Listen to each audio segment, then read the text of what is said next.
tonight we got special guest, class of 1997, Chris Stirewalt. Really excited about this one. He's going to speak. The title of his presentation is Creator Destruction, Remaking Politics and Media in the New Roaring Twenties. I got a little bit, what I think was a preview at dinner, and you're really going to enjoy it. He's currently the political editor and anchor on The Hill Sunday at NewsNation, who joined the network in May of 2022. Former political editor for Fox News Channel. He's a senior fellow at the American Enterprise Institute, where he focuses on American politics, public opinion, and the media. Additionally, he serves as contributing editor and columnist for The Dispatch, co-host of media criticism podcast, Ink Stayed Wretches. He's the author of the national bestseller, Broken News, How the Media Rage Machine Divides America and How to Fight Back. And also Every Man a King, in which he looks at American populism through the lives of 7 famous populists. And history major from the Spine School. And I'm looking forward to hearing what he has to say. Let me say one thing. Oh.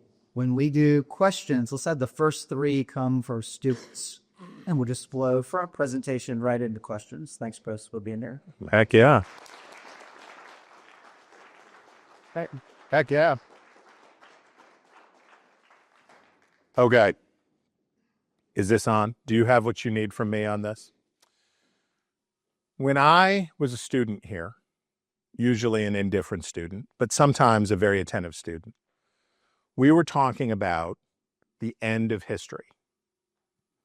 There was a book, one of the most overinterpreted books in the late 20th century, was a book called The End of History and the Last Man by an author named Francis Fukuyama. And it wasn't his fault. He wrote a book that was timed just right.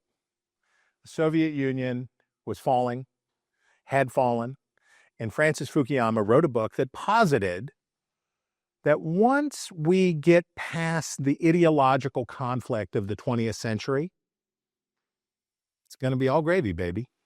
We're going to get together, and the old fusty the discourse and disruption of the 20th century, first between fascism, nationalistic fascism, and liberal democracy, that was going to be over. We'd get rid of that. And then we did the communism thing, and now that's over. So it's going to be cool in the gang. We're all going to, who's heard the statement, the arc of history is long, but it bends towards justice. Well, that is horse hockey, right? That's not true. There is not an arc to history. It's not going somewhere. History is the story of human nature. History is the immutable, undeniable, brutal fact that the people who are alive today are not different in their character, not different in their nature, not different in their intellect of the people who are alive in the times of Rome and Greece, of 200 years ago at the founding of this college. We're the same. And we have the same problems over and over and over again. But in the 90s, we wore heavily pleated pants and women had big shoulders in their jackets. And we thought history was done. We had achieved it. We got there. We defeated fascist nationalism. We defeated Soviet communism, and now on our way. What did we find out? What was the actual story? Human nature remained undefeated. Came right back. 9/11. And we said, whoa. Didn't you guys get the memo? We're not doing this anymore. We're not going to do this anymore because everybody's going to get rich and everybody's going to be pluralistic and cool and happy. And we didn't do that. My offering, my premise to you is that there is not an arc of history, but there is a sine wave. And it goes like this. And it goes up and down and down and up and up and down. Who's seen the meme? Hard times make strong men make good times make soft men make hard times. We've all seen this, right? If there's anything that was written for Hampden-Sydney dudes to read and be like, yeah, bro, totally, that's us. We're doing it. So it's mimetic, but there's truth in it, right? I want you to think about Dwight Eisenhower, bald as an egg. And you know that's a guy who drank hot black coffee with like all his meals, right? That's that guy. Smoking cigarettes, playing golf. Was Dwight Eisenhower particularly exciting? No. He was a super boring dude. Liked to play golf. Probably ate a lot of molded Jell-O salad. I think about Dwight Eisenhower giving the State of the Union address. And do you know how they did the State of the Union address in those days? It was a lunch. The president went down to Congress, gave a little talky talk during the day. Then they had a nice lunch. Again, I'm assuming a lot of hot black coffee, cigarettes, and molded gelatin salad. And then he went back to the White House. Probably got some golf in the afternoon. That was it. What's the State of the Union like now? It's a spectacular, horrible show. Stand up, sit down, do all the stuff, primetime televised thing. This is another thing that Lyndon Johnson did wrong, that he gave us this. Of the many bad things that Lyndon Johnson did to us, the primetime televised State of the Union address is one of them. But when Dwight Eisenhower did it, it was boring. A lot of stuff in the early 1950s was boring. Why? People were exhausted. What had just happened? What had just happened? A global depression that crushed the economies of the entire Western world. There was 25% unemployment in the United States. It was a disaster. The American Nazi Party had 400,000 members in it on the day that Pearl Harbor was bombed. Things were rough prior to the start of the Second World War, and in the Second World War, we killed 50 million people. A Holocaust, real bad situation. You come back from that, what do you want to do? Do you want to yell at people? Do you want to fight? No. If you're Dwight Eisenhower and you had to write the letter, do you know about the letter that Dwight Eisenhower wrote in case D-Day failed? So in case it went wrong, he wrote a letter that said, none of it is anybody's fault but mine. It's not the fault of my generals. It's not the fault of the troops. It's my fault. All the blame belongs to me. So he had to write that, knowing that the orders that he gave might result in the death of tens, hundreds of thousands of people under his command. You do all that, you come back, you're not really looking to get all zhuzhed up. You're not trying to have a bunch of moments when you come back. You're probably going to be a pretty serious person. You're probably going to be a pretty grown-up person. And I don't want to say that Dwight Eisenhower wasn't a great president. He was actually a great president. The work that he did on civil rights, pretty amazing. What he did in Arkansas, nationalizing the National Guard and saying, you will let these children into school, that was a flex. He did a lot of stuff, but he was cool. Do people feel very cool now? It's not. We have no chill. There is no coolness to be had in our politics. We are thirsty, performative, angry, shouty. So here's the premise. The generation that Dwight Eisenhower was part of, so he was born in the teens, the generation that Dwight Eisenhower was part of had to come to terms with the generation born after the Second World War. They had to come to a deal. And they hammered out a consensus that was achieved in the mid-1970s. So let's think about what happened 1963 to 1975. JFK is assassinated.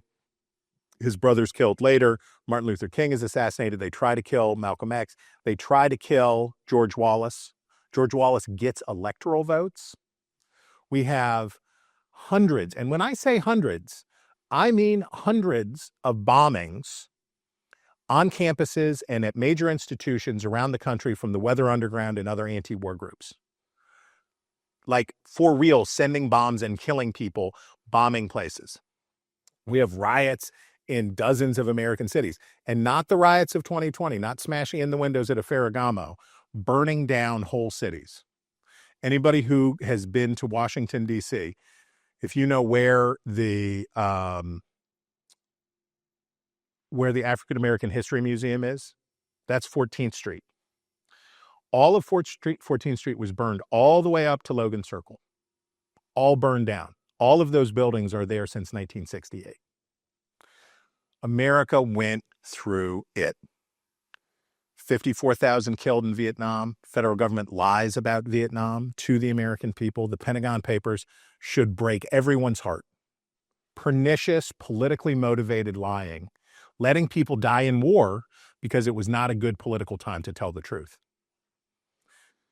The vice president and president of the same party, of the same administration, are forced out of office over different scandals, which I find impressive. You do one scandal, you get them both, makes sense. Separate scandals, that's amazing.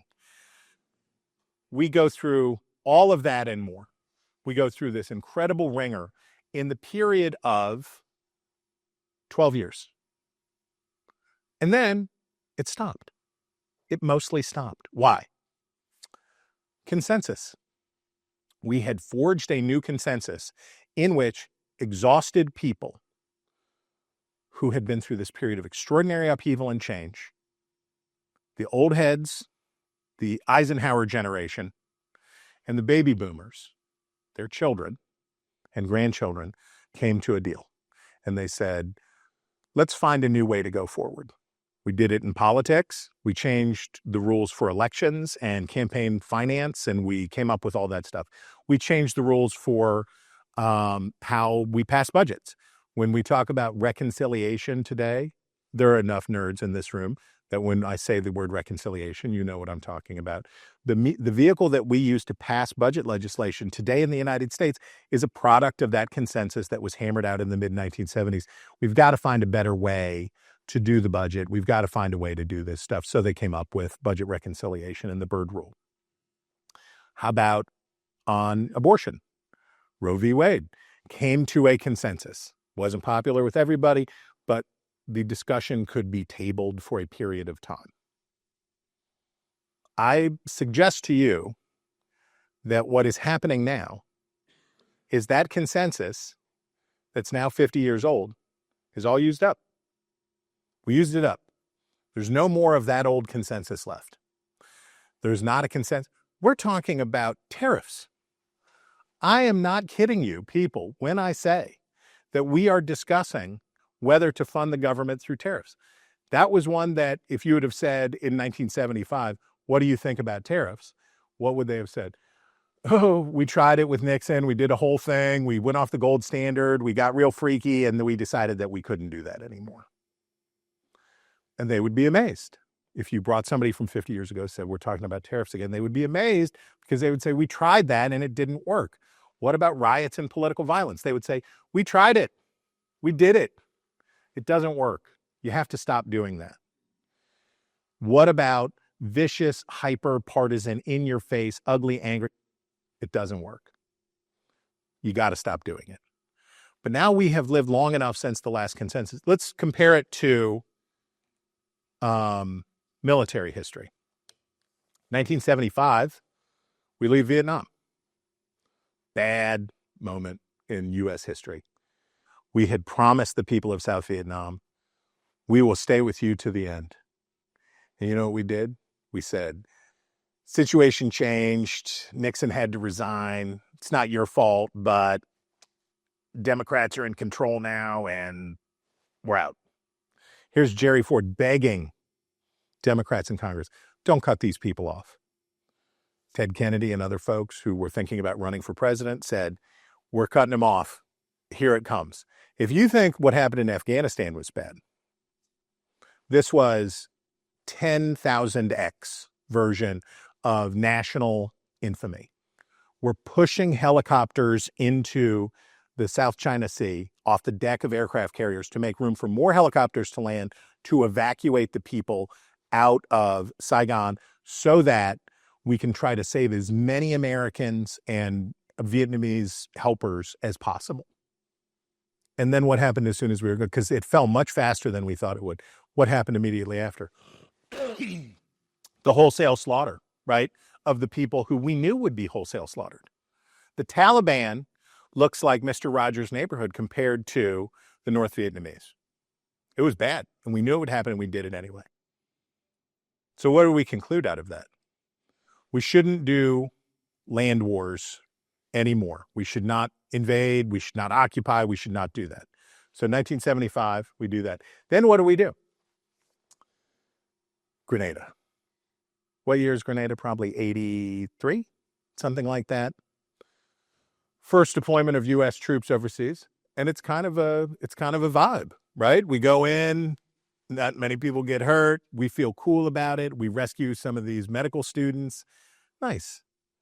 Then we try Panama. We have this guy who's sort of a client down in Panama. He's running drugs. We get to play rock music to blast him out of the place where he's hiding. Feels pretty cool. Nice. Okay, maybe we can do this. And then we get to do the first Iraq War. Whoa. Mwah. Like the best, the perfect. We don't invade. We follow all the rules. We learned everything from Vietnam. We're going to be in. We're going to be out. It's going to be super effective. Very few casualties. Sweeping massive victory. We're back. We can do it again. So then what do we do? What do we do 10 years after that? We said, maybe we're back in the invadee space. Maybe we're in the occupyee space. Maybe we can do it. Maybe we can establish a functioning Madisonian democracy in Iraq. Maybe we could have a forward strategy of freedom that would change the way everybody in the Middle East lived. What did we get? We got an Arab Spring. The net effect was we got an Arab Spring that put Islamist lunatics in charge of a bunch of countries hostile to the United States. We got a lot of trouble.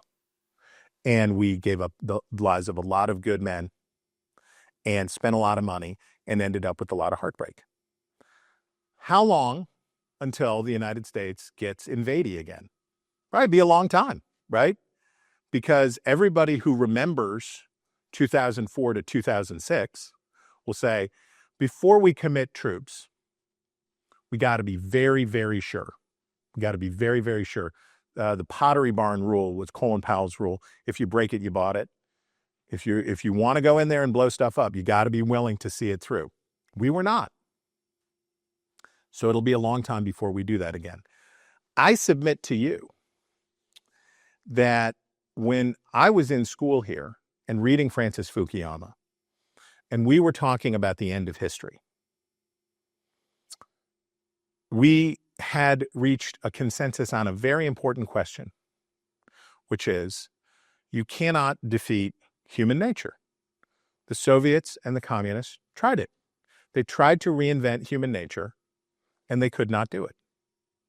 In the 1990s, it was a hyper-individualistic, everybody's got to do what everybody feels like doing kind of energy, right?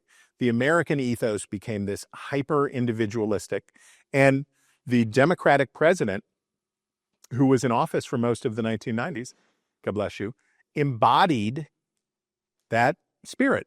Bill Clinton, hedonistic, self-seeking, but cool, right? Cool with you, cool with me. Everybody's going to do their own thing.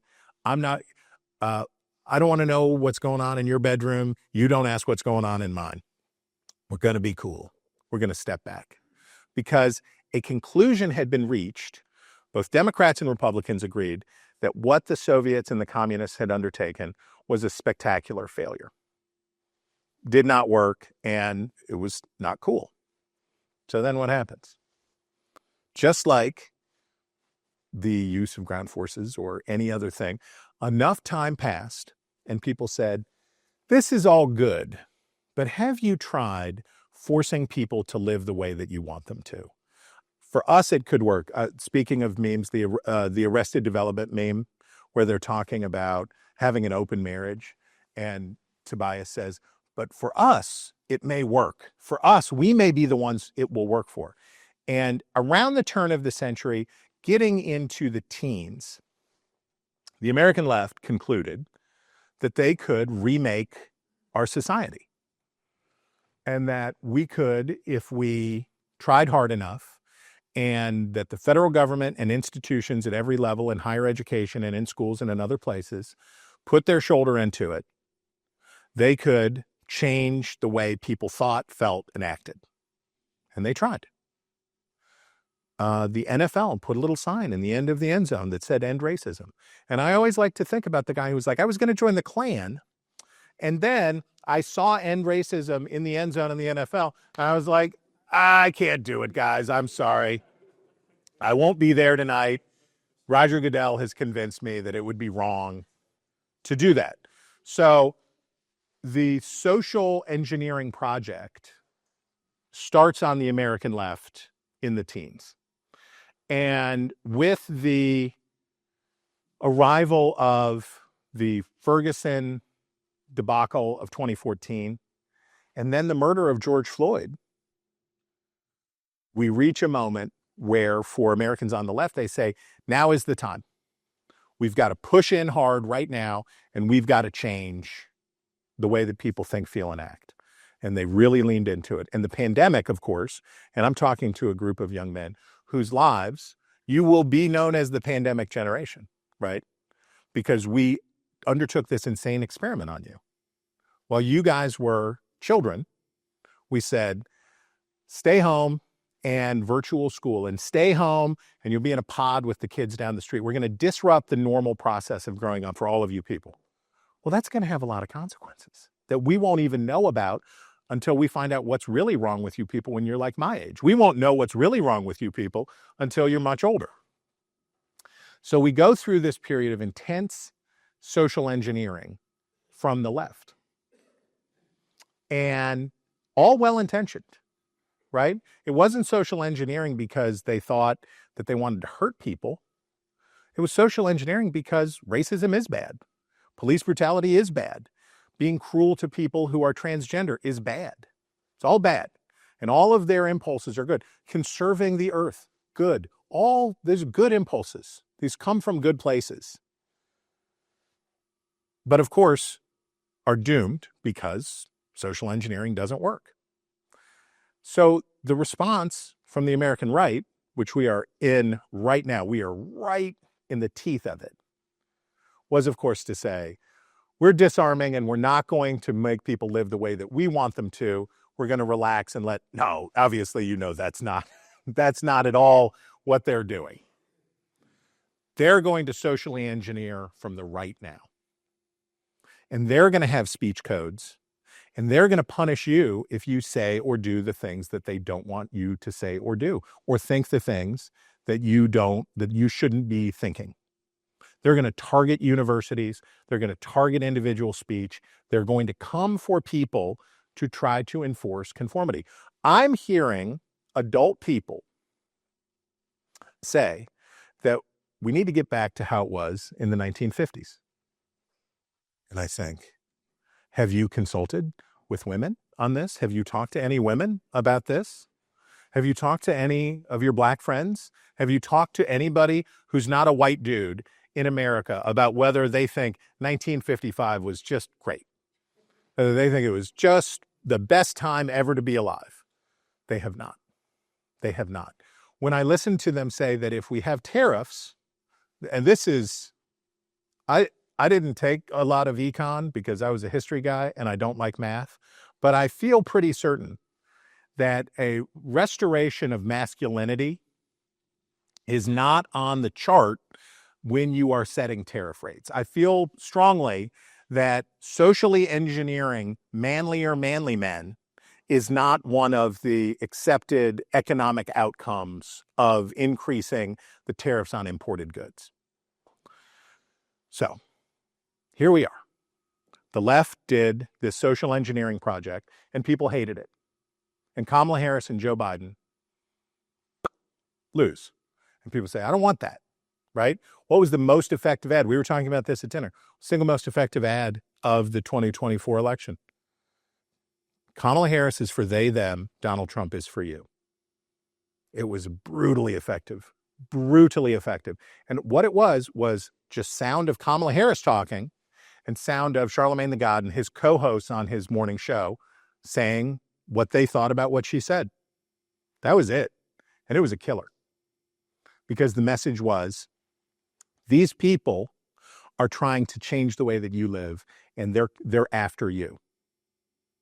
So then the Republicans get in charge, and what do they immediately do? We're coming after you. Now we're coming after you. We're going to sue Maine for having transgender sports. I don't know why the federal government particularly cares if Maine wants to have that. I don't know. There's a civil rights argument, I'm sure, that could be made about the women who are in women's sports, but I feel like Maine could probably figure out what it wants to do. Maine could probably elect a new governor in the next election if they really didn't like it or something. But this agenda, right-wing social engineering, is no more popular than left-wing social engineering. It's just not popular. Social engineering is not popular, except for the very online, super clickbaited, highly activated, supercharged partisans who live in it every day. And all day, every day, are refreshing their X feed, are refreshing their TikTok, are refreshing all day and getting dopamine hit after dopamine hit after dopamine hit out of what? Hurting the bad people. We're going to hurt the bad people. These are the bad people, and we're going to hurt them. We're going to stick it to them. And in the same way that progressives delighted in every prosecution of Donald Trump, every ignominy of the Republican Party, every disaster. Yes, more direct. What are you supposed to say? Directly into my veins. They say, shoot it directly into my veins. I can't get enough of it. So it's saying that it's a drug, right? Directly into my veins means it's like a drug, because it is like a drug. Contempt and disdain for your fellow Americans is like a drug. It hits real good, and it gives you a real, actual high. It confirms in you that you are good and they are bad. You are virtuous and they are wicked. And if you are willing to sell your attention to it, you can have it all day. You could bathe in it every day. You could feel smart and that they were stupid and that you were good and they were bad. But here's what I will tell you. For the third of Americans who mostly try to avoid both parties, mostly try to stay out of it, they're not looking for it. They're not asking for it. What they would like, what would they like? Dwight Eisenhower, baby. They'd like a hot cup of steaming black coffee with their lunch and a bald-headed dude who came and said something pretty normal, and then they felt like, I think he knows what he's doing. I feel like he's probably good at this. I feel safe and I feel comfortable. If either of these parties could find a way to act normal, not exceptional. I don't need George Washington. I don't need James Madison. Give me Monroe, right? Like, give me like a solid B, right? Give me like a solid B. Give me Dwight David Eisenhower. Keep the ball in the fairway, do a good job, basically administer the functions of the executive branch of the federal government, and you would have 70% job approval. You would be beloved by the people. But they will not do it. And they will not do it because they have not broken it enough yet that we get another generation of a break. They have not broken it enough yet that the received wisdom in both parties is, whatever you do, don't do the culture war stuff. Don't get in there. It's a disaster. Don't do it. And then maybe for 20 or 25 years, you guys will get to preside over and be part of the building of a new consensus, because that's why you are at this school. You are at this school because you are going to be the people of your super weird generation with your weird COVID stuff and all. It's going to be wild. You are the ones who are going to hammer out the new consensus that my children will come of age in, that I will get to retire in, that I will get to grow old in. It will be you who does it. It's your job, because we are breaking this one to a fare thee well. We are smashing it with a hammer into little tiny pieces. But you guys are going to be tasked with figuring out what's the new consensus. And you're going to have to figure out answers on, you're going to have to figure out a lot about what it is to be a human being, right? About that relates to questions about gender, gender identity, about gene splicing, about all of that stuff, right? There's going to be this whole humanistic question that you guys are going to have to wrestle with that is going to be bigger and harder than abortion was in the previous consensus. You're going to have to figure out artificial intelligence, which is going to be a lot harder than figuring out what the FCC says about when you can say the S word on television. You're going to have to figure out, in the world of communications and in the world of information, you're going to have to figure out a whole bunch of stuff about how we live with it in a way that works.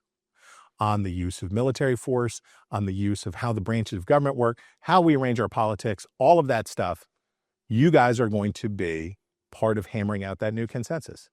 So we're going to take your questions, but I will just say to you, do not screw it up. I really need you not to screw this up because I'm tired. Gen X, we're exhausted. We're exhausted of the boomers. We're exhausted of the millennials. Quite frankly, we're very fatigued. And so we're going to hand it off to you guys, and please fix it and make it nice so that I can retire comfortably. So that's all. So now for your questions. Who has a great question? Which student? Yes, sir, in the back. After Hegel said the history was over. Right. I think that was a response to somebody at Hegel. But it seems like throughout history, there's been a few times where people are like, all right, history's not going to repeat itself as over moving forward. What initiates that?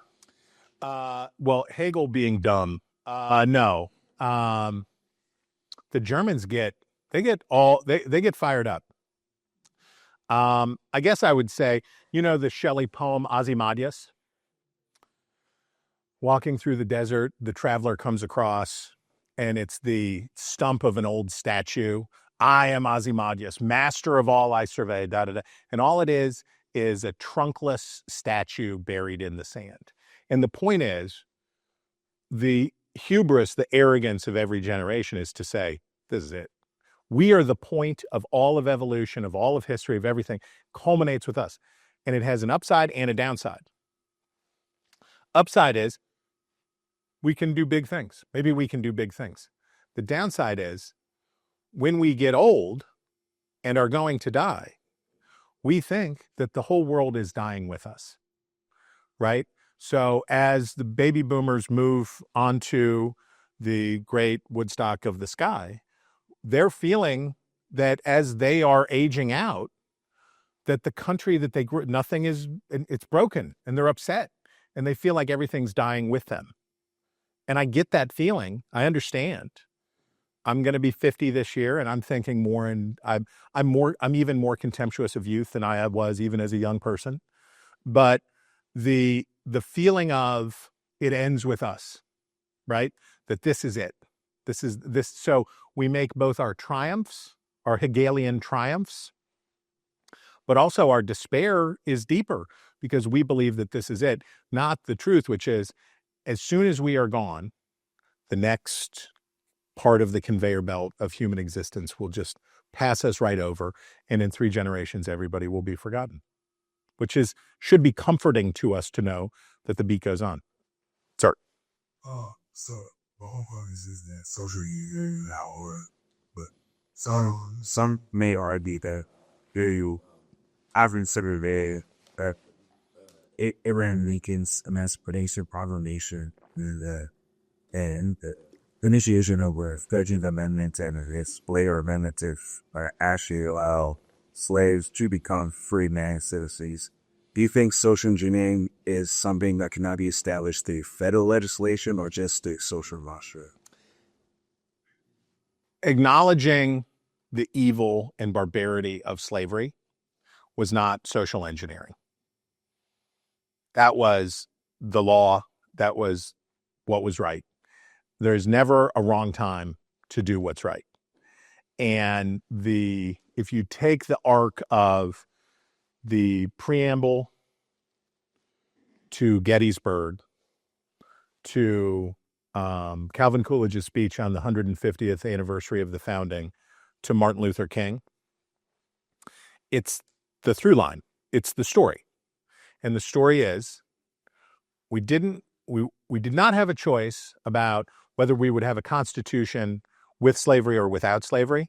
It was whether we would have a constitution or not have a constitution. And Professor Marion and I were talking about this earlier. The moral imagination of the founders was amazing, on par with Shakespeare, on par with the great thinkers of all time about understanding what human nature is like. They knew slavery was going to be an enormous problem. They knew it was going to be an enormous problem. So they said, we'll get to that later. We'll do that later. And when the war eventually did come, it was a surprise to no one, because it's this profound injustice. It's this profound shame. I'm not suggesting that people should not do what they think is right or what they think is legal. I'm suggesting that if the outcome you desire is to change the feelings and hearts of other people, you will fail. The law is a blunt instrument. The 14th Amendment is a blunt, it is an axe laid down that says, this is the way it is. This is the way it is. And there are lots of things that we can do. Who here is familiar with the idea of nudge, the nudge concept, right? So everybody got really big in the aughts or so, Malcolm Gladwell and all this stuff, the nudge. These little nudges that we can do to make people behave better. We can just nudge, nudge, nudge, nudge, nudge. We'll nudge them. And now people are like, forget nudging. Hit them with a ball-peen hammer. Stop nudging them and hit them hard. You can apply force, the George Washington's line, the law is like fire, or power is like, the government is like fire. It is a wonderful servant and a terrible master. So when we use the law, we should do what's right. And what Lincoln did was right. And he brought moral clarity to a country that had profoundly needed it brought. But you can't engineer the idea that people in the South were going to say, oh, well, we lost, you won, cool, right? We couldn't pull that one off. We couldn't change the hearts and minds of those people. So I think it's a power can do what power can do, but within that power is not to change human nature. Sir. So you mentioned the idea that a large part of the political consensus on the right comes from, at least right now, is a response to perceived social engineering from the other side. Right. So how would you propose that, I guess, political factions react to the perception of social engineering, if not trying to undo that? Like, what's a better way to react to such a situation? I don't think that they're trying to undo. I think they're trying to have it their way. I don't think they're undoing, right? I don't think they're saying we're disarming, we're taking the power away from you. They're not saying to Harvard, do what you want to do. You're Harvard, do what you want to do. They're saying you will do it this way. And there's real satisfaction on the right because they're doing to the left what the left did to them. And it feels so good. It feels so good when Pam Bondi can fire off letters and say, we're investigating you for bad thinking. We've understood there's some bad thinking going on where you are, and we're looking into it. Or when the Department of Homeland Security says, we'll be checking your social media, and if you say things that we think are bad maybe you'll get deported too. So they're not saying free speech.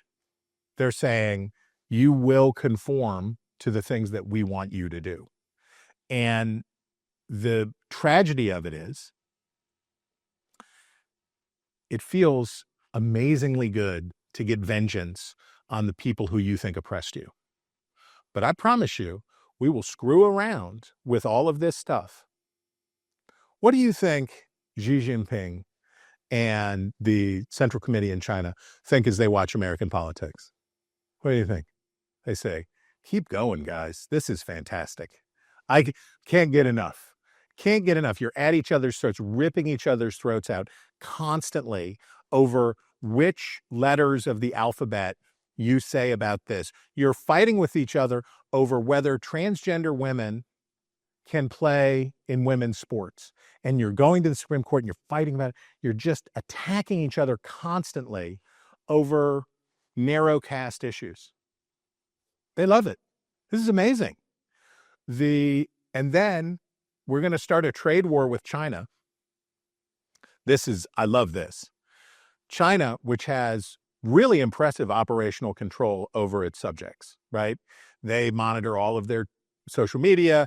They have sincerity scores where you get certain privileges or lose privileges if you are not nice to the state or nice to the state. You better behave or you won't be able to buy an airline ticket or you won't be able to move. Privileges will be removed from you if the AI determines that you are not sincere in your love for the Communist Party. They've got that on lock.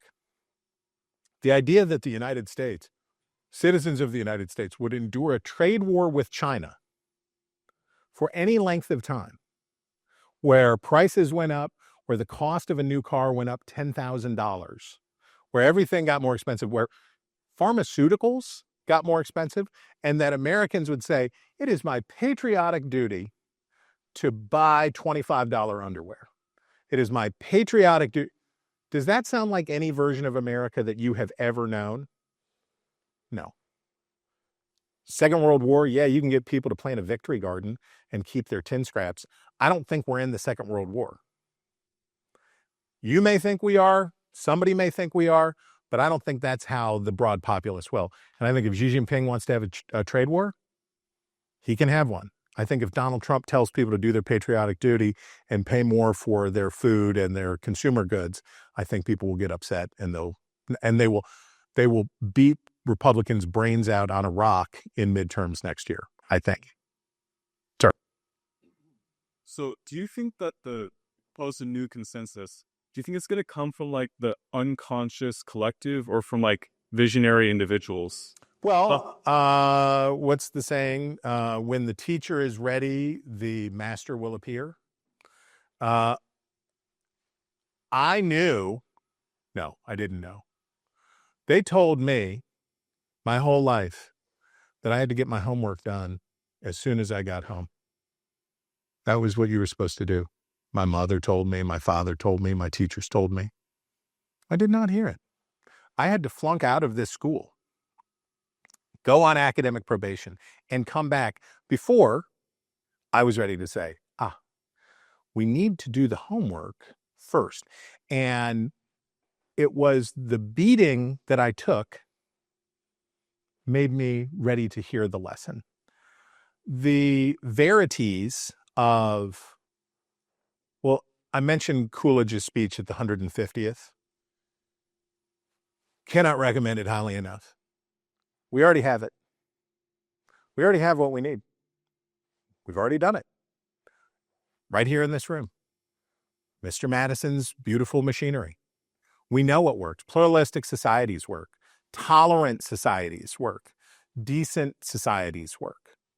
These are things that work. They've always worked. When do we become ready to do those things and demand those things and refuse to accept the alternative? I don't know. I don't know how much of a beating. I believed that after COVID and after January 6th, I thought, well, surely we're done by now. Surely we are exhausted of living in a country with politics this stupid by now. No, we're not done. We're not done yet. I don't know when we're done, but when we are done, we will turn and we will find the people who we say, that's the guy. That's our Dwight Eisenhower. That's our Ronald Reagan. We think about, if you go back and look and listen to what Barack Obama was talking about, go back and listen to Barack Obama's speech to the Democratic Convention in 2004. Go listen to that tonight and ask if that could exist in today's politics. No way. There's no red America and no blue America. We worship an awesome God in the blue states, and we don't like people looking up our library books in the red states. This bipartisan, what unites us is more than what divides us, all of that jazz. If he gave that speech in the Democratic Party of 2020, no way. No way. And what would Democrats have said? The stakes are simply too high to be that nice. The stakes are too high to be that decent and deferential to our opponents. Stakes are too high. We can't afford to tell the truth. We can't afford to be kind.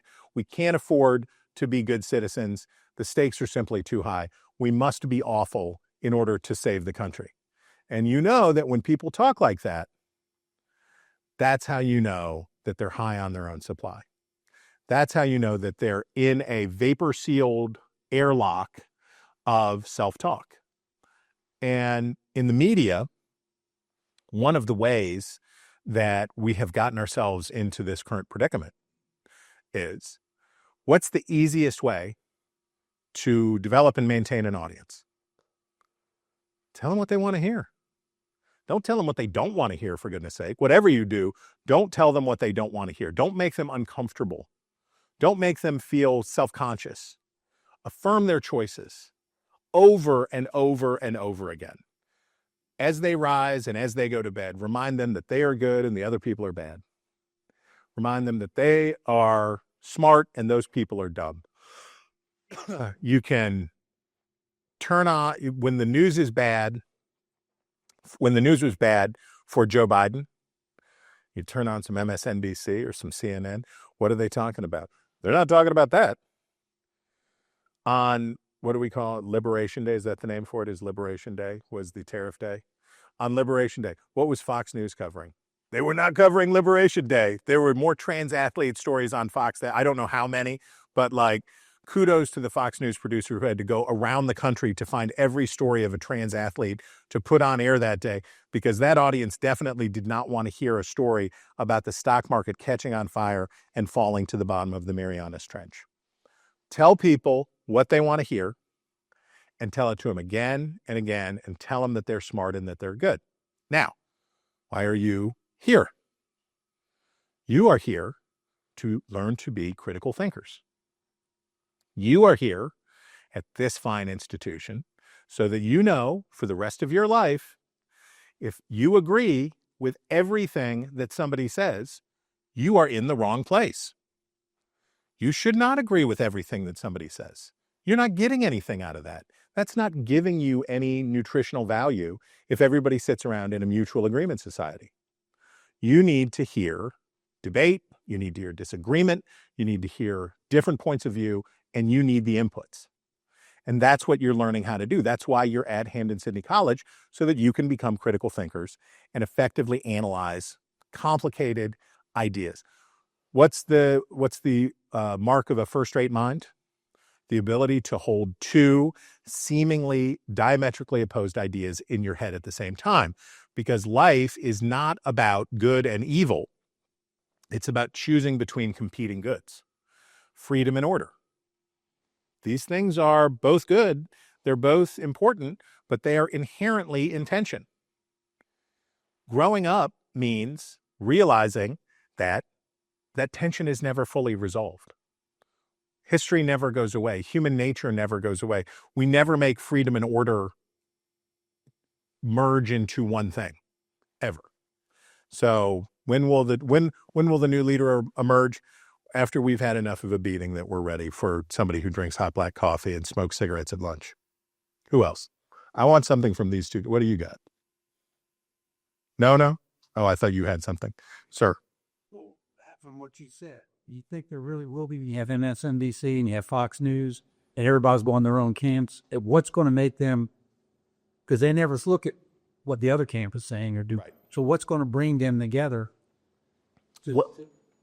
Maybe when TV dies, I don't know. I need TV to keep going for a while, personally. And I think there's a lot good that TV can do. And I think broadcast TV, especially local TV, is really important for a lot of communities. And it's actually, local TV news is the highest trust news entity in all of the media, right? Why is it so successful? They don't do much in the way of politics, right? You turn on the local news, what are you going to get?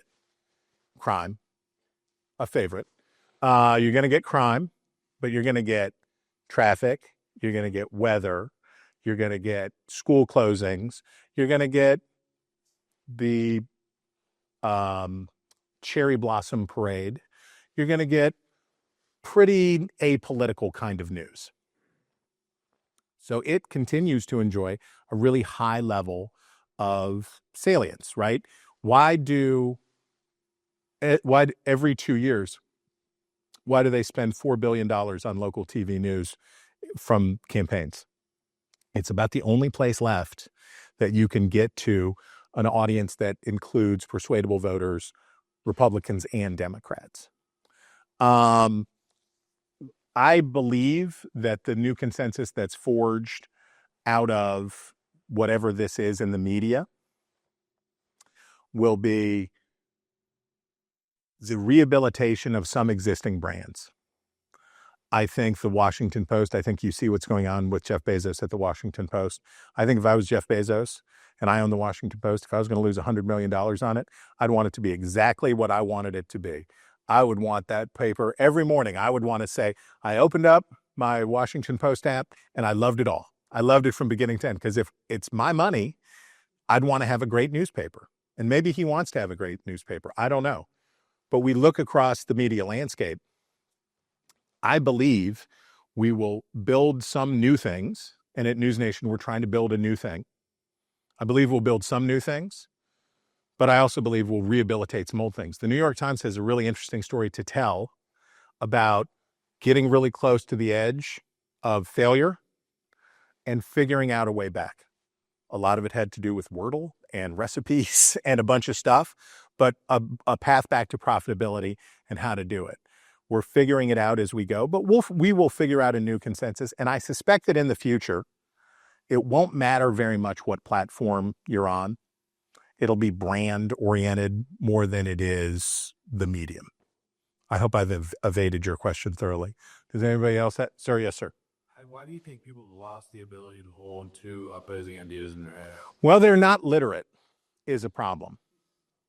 So we've lost the ability to read and have important arguments. Literacy is not just being able to decode symbols on a page and phonetically sound them out. We used to talk about, or before my time, people used to talk about the furniture of the mind.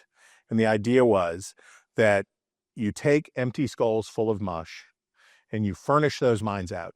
And they need Herodotus, and they need the Old Testament, and they need the periodic table of elements. And you have to furnish the young mind so that as that person enters life, that they are able to deal with new ideas and new challenges and do things as they go forward. How do we think we're doing a furniture of the mind in America's public schools today? No, they're like medium security penitentiaries that are shoving these kids through. They have all mixed mandates. They've got funding, but not direction. They've got tests, but not accountability. It's a mess, right? And I've listened to both parties my entire life tell me that our school system was failing. Okay, what did you think was going to happen? Did you think there would never be a consequence to not fixing our schools? And the schools aren't getting better. Education's not getting better. Look at Virginia's bounce back numbers on COVID. It will give you pause, right? You will stop and say, really? And Virginia is one of the best, right? Virginia is one of the best states for education in the whole country, and it's not going the right direction. If we have a country where I think it's only 40% of people over 25 can read at better than an 8th grade level, there's a group of people who want to have a constitutional convention, and I love them. An Article 5 constitutional convention. I love it. It would be super weird. I would love to cover it, but I'm like, that would be idiocracy, right? If we took the America in our current moment of debate, we would end up with President Camacho almost certainly if we opened up the whole Constitution, because we have not furnished young people's minds with what is necessary to understand these issues. I can show you a video of a person enjoying freedom, but I cannot show you a picture of freedom. I can show you a video of liberty. I can't show you a video of liberty. I can show you a video of a person enjoying liberty, only words, right? You all here read things that were written thousands of years ago. And whether it is Augustine or Herodotus or whomever can take an idea and send it like a missile into your brain and put a thought into your mind from thousands of years ago. And you can open up that little packet and blammo. It's amazing. Can't do that with a video. So why aren't we able to think like grown-ups? Because we're not insisting that people learn to think like grown-ups, which brings me back to point A, which is it's on you. The number of people in the adult life that you inhabit who are as well educated as you and who have been forced to wrestle with these questions in the way that you are being forced to wrestle with these questions is going to be very small. We have a lot riding on you people. You guys and the people like you who come from other excellent liberal arts educated schools where they're going to come out and also be thinking in these ways, you're going to have to find them. You're going to have to meet up with them. You're going to have to connect with them for the rest of your life to hold the republic together, because you have furnished minds and you actually can read a sentence and write one. And that's pretty good. Okay, I have time for one more question. Who wants one more question? Or are we done? Going once? Sir? You've fairly vague, which is understandable. You're kind of addressing the entire... That's my jam. How do you see... You seem to talk a lot about the executive. Where does the legislative fit into the picture? And then I guess as a second part, I'm talking about the federal. How do the state or local governments fit into that picture? Well, when I come back next time, I will attack horizontal federalism at length, and how the states, federalism is supposed to be about states competing with the federal government for power, not competing with each other to see who can have the weirdest law that forces others to do the same thing. The competition between states isn't the point. The point is supposed to be competition for power. But then I would have to talk about how the 17th Amendment was a big mistake, and then we'd really be in a bad place for a Wednesday night. But the two most successful political enterprises of my adult life were, one, the move to legalize gay marriage. Astonishing change in opinion. In the span of 20 years, went totally flipped from 30-70 to 70-30. Massive change. Amazing. The most successful of my lifetime social change. Number two is conservatives took over the judiciary and the thinking about the judiciary in 1980, whatever. Oh, but if you're looking for great things to look at, look up Antonin Scalia's confirmation hearing, where he smokes a pipe during his confirmation hearing and Senate Judiciary. It's amazing. He's tapping his pipe. Looks like Bing Crosby. It's just fantastic. But the idea of a strict constructionalist or an originalist, or all of the ways that we talk about the Constitution now, was an extraordinary project that was undertaken by mostly the Federalist Society. And they did it. They won. Unfortunately, no one cares about Congress. The Republicans don't like Congress because they're the party of the executive branch. The Republicans love a big executive, right? They like it. Unitary executive power. They associate the legislative branch with the Democrats. They disdain the legislative branch. Democrats have learned that we have reverse engineered a parliamentary system, much to our terrible detriment, in which the only time you can do anything is when you have control of both houses of Congress and the presidency. And then what do? You ram through a bunch of unpopular stuff, and then you lose in the next election. You pay back your core base supporters, and then as soon as you get through to the other side, you displease the governing third and you get thrown back out. We need a federalist society for Congress. We need Congress to be Congress again. I believe in October or so, you're going to hear from my boss at the American Enterprise Institute, Yuval Levin. And he's going to talk to you about the difference between formative institutions and performative institutions.